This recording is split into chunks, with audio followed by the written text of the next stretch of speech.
L'homme qui est au sol interpellé par les policiers en gare d'Arras est Ayoub El Kazani, âgé de 26 ans. Il serait marocain, originaire de Tétouan, dans le nord du pays. Un individu fiché comme appartenant à la mouvance islamiste radicale. Un homme qui a résidé pendant 1 an jusqu'en mars 2014 dans le sud de l'Espagne, à Algeciras. Selon le journal espagnol El País, il y aurait fait un séjour en prison pour trafic de drogue. Il aurait quitté l'Espagne en mars 2014, direction la France.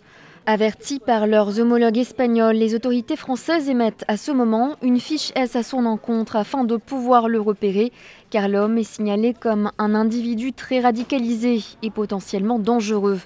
Si les services de lutte antiterroriste espagnols affirment qu'Ayoub Kazani se serait ensuite rendu en Syrie depuis la France, le parcours du jeune homme comporte de nombreuses zones d'ombre à partir de ces dates-là. En effet, Berlin signale sa présence 14 mois plus tard, en mai 2015. Les autorités allemandes indiquent que l'homme en provenance de France aurait rejoint Istanbul en Turquie, peut-être sa dernière étape avant la Syrie. Mais pour les autorités espagnoles à ce moment, Ayoub Kazani est résident en Belgique. Les informations données par les capitales européennes sont donc contradictoires. Impossible pour l'instant de retracer avec certitude le parcours de cet homme depuis mars 2014. Une chose est sûre, le terroriste présumé est bien monté à bord du Thalys à Bruxelles. Une présence sur le sol belge qui soulève certaines questions.